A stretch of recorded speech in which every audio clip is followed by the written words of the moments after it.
Hey y'all, it's Brendon, and in this episode we're gonna talk about something that came up way more often than I ever imagined after we launched our study of high performers worldwide.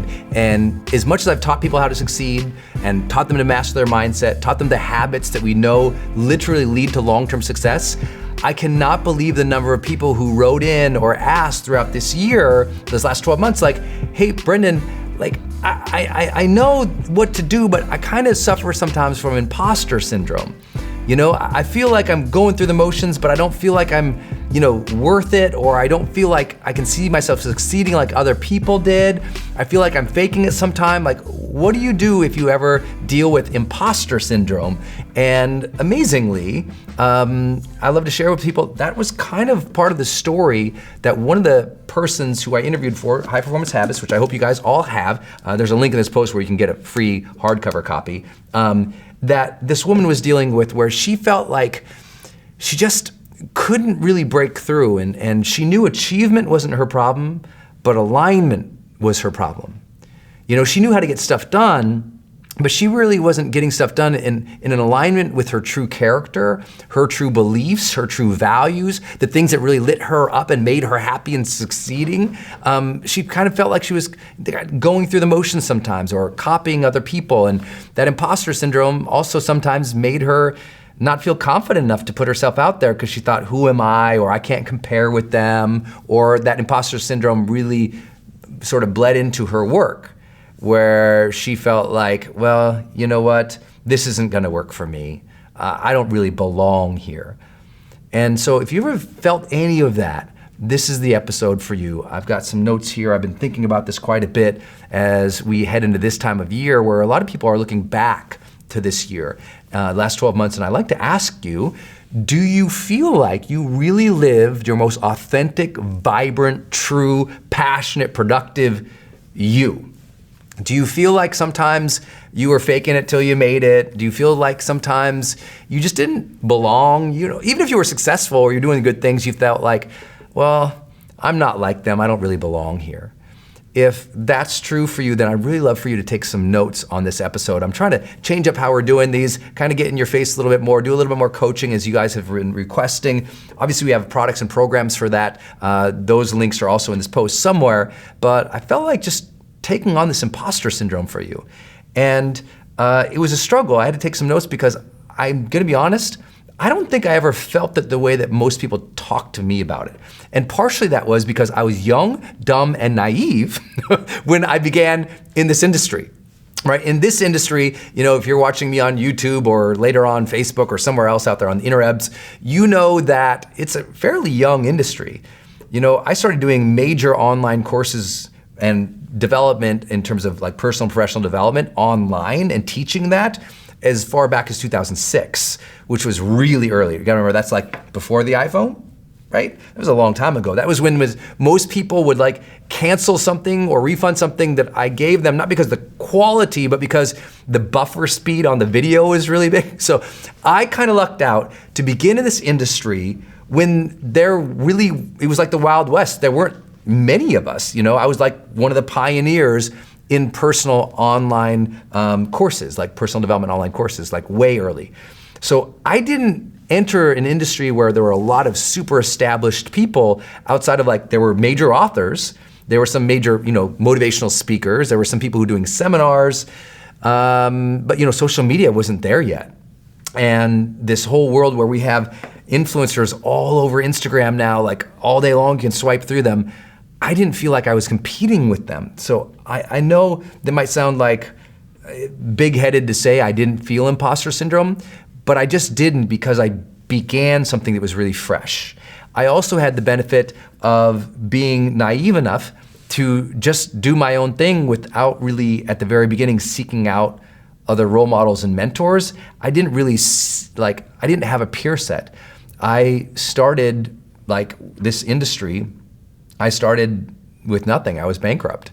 So I wasn't around other people where I could compare myself all day and ask whether I belonged. I just had this passion, and I was just gonna give everything into this passion and not worry about what other people thought and not worry even about how I felt. I was just gonna do the hard work, show up, and make it happen. And so that might be part of my message to you today. If you have that imposter syndrome, like, stop worrying about whether you belong. I always tell millennials, especially a lot of folks who I get to coach at that age, successful entrepreneurs and startup founders in Silicon Valley especially, I tell them, hey, listen, stop asking whether or not you belong and start asking whether or not you're being of service.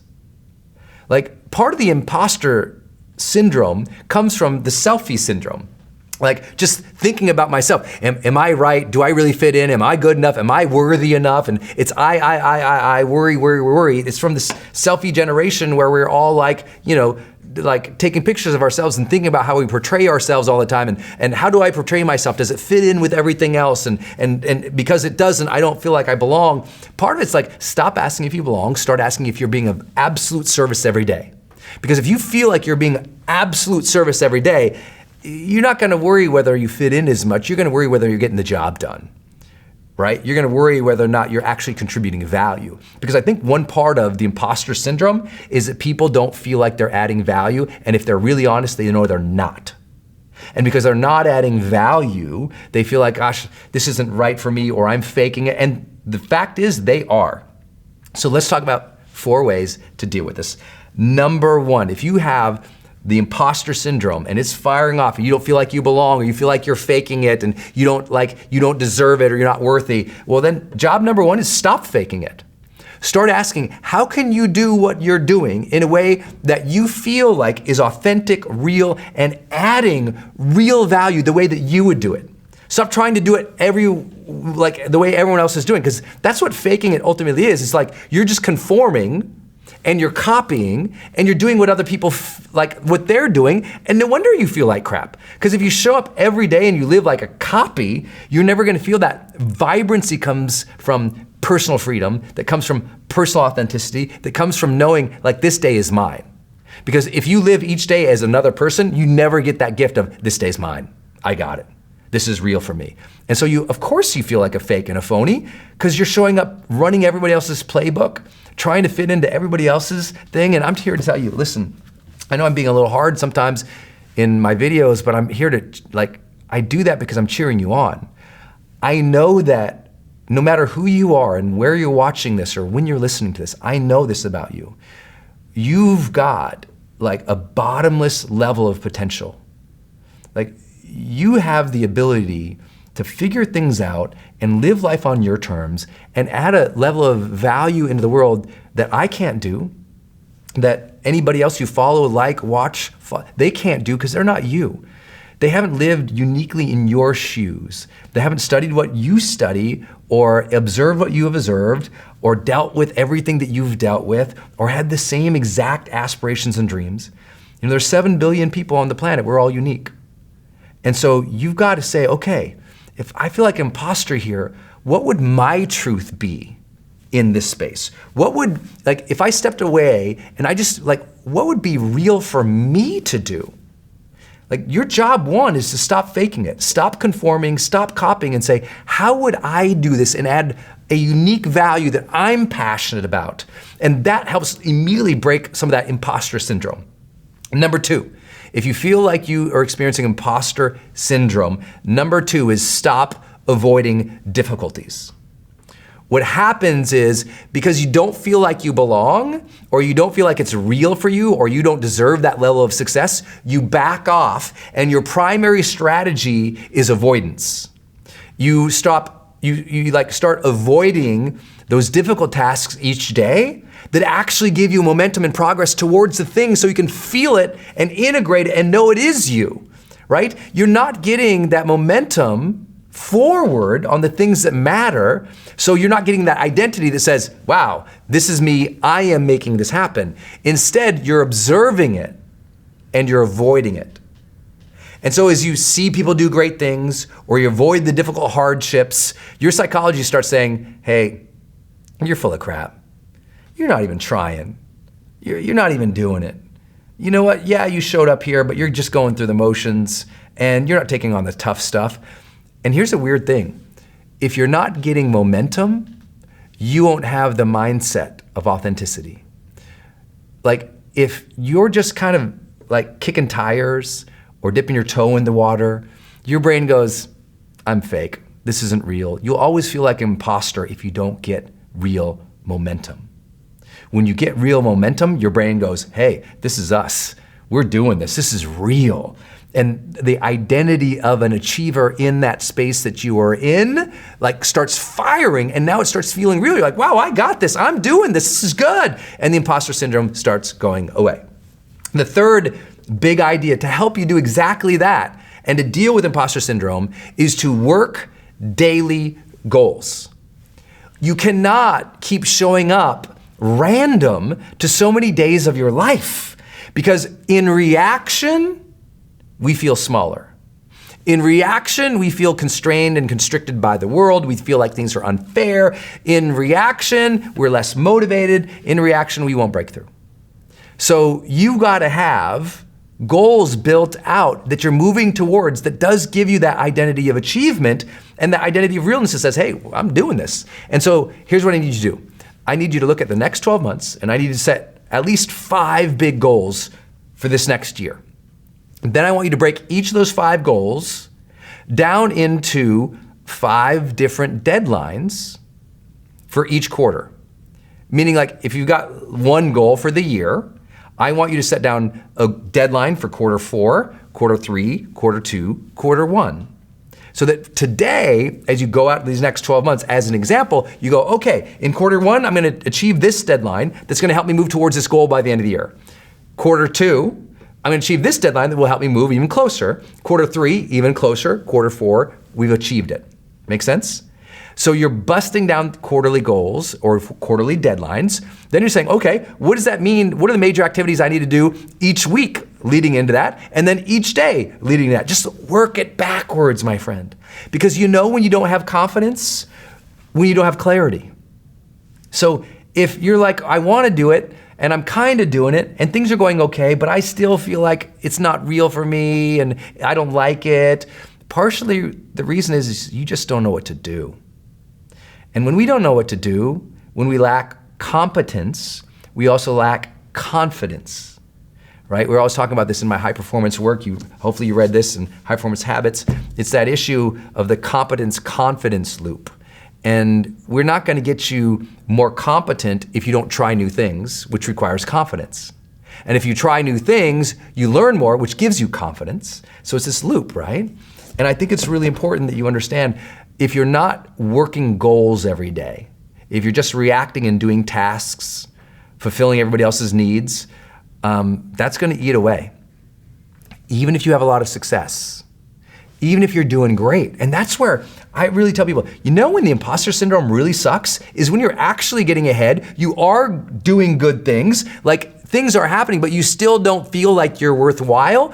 And that's happening because you're not celebrating those goals along the way. You're doing everything, but you're never ever feeling everything.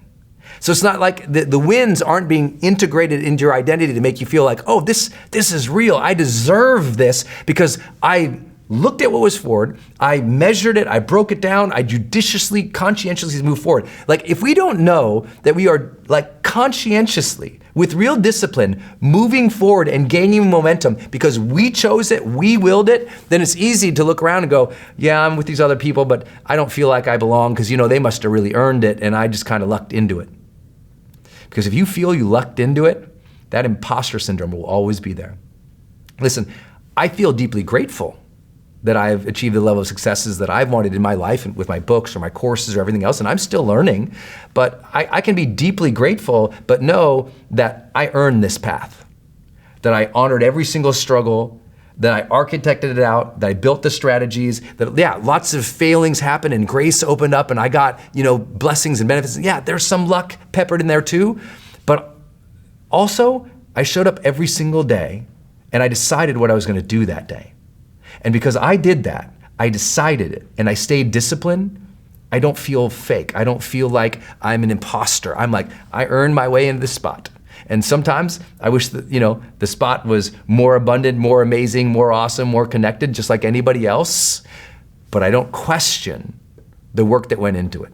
Yeah, sometimes I wish I was further along, just like anybody else. But I can go, you know what? I earned my way into this position. And if you can't say you earned it, of course you feel like an imposter. Fourth big idea, and this is really important. It's so simple. To help overcome that feeling of the imposter thing, part of the feeling of the imposter thing is you don't feel the outcome of your work. And so I want you to start visualizing and meditating on the actual outcome of your contributions. So as an example, if you're a new team member of a new company and you're just like, gosh, I don't really belong here, I don't feel like I'm here, I want you to stop.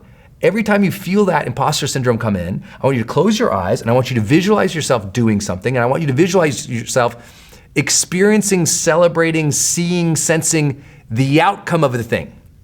For example, like for me, I began my career writing books and doing seminars. And I remember being with a group of speakers one time, and they had really they'd done a bunch of seminars and they were really along the way, and I'd only done one or two and I didn't do them well. I went broke doing them. I had no idea what I was doing. And I thought, oh my gosh, do I belong with these guys? Can I play at their level in the seminar game? And I remember that doubt coming in, and I remember specifically, I talked with a bunch of them and we were all in this big hotel ballroom. I went over, I got in the hotel elevator and I closed my eyes and I just said, Brendon, just see it, man. And I forced myself to see myself standing in front of 1,000 people in a hotel ballroom for multiple days and just teaching and training and coaching and interacting and having fun and jumping and clapping. And I was like, how would that feel? And I allowed myself to feel it. And what would it look like? And I'd get little details. And I went up, it was maybe 10 floors in that building. And I'll tell you what, from the doubtful kid who entered on floor 0 to the kid who walked out on 10th floor, I felt like 1,000 feet high. I felt so good, because I felt it. And so much of the imposter syndrome is you're just kind of analytically questioning yourself, and you're digging yourself in a hole, and you're doubting yourself, and you're letting your own thoughts poison you versus fuel you. And there's a visualization or a meditation that could be your savior. And that is just anytime you feel it, take a break. Go lay down or sit down, close your eyes, see it, feel it, sense it, and make it more real. Because the reason you feel like you're an imposter is because it feels fake. So make yourself physically feel and see the outcome of your good works. That might be if you're gonna start a new nonprofit, see and experience yourself okay, you're building that school, and okay, you're opening the doors and the kids are going in and they're getting their first books, and you built a school. Of course you feel like a fake when you start a nonprofit because you don't know what you're doing. But if you do these things, you've asked how you authentically can do it.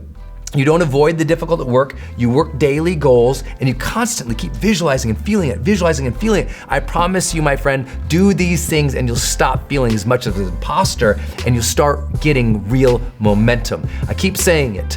You are stronger than you think, and the future holds good things for you. So trust in yourself, honor the struggle, get to work, my friends. These next 12 months, they're yours.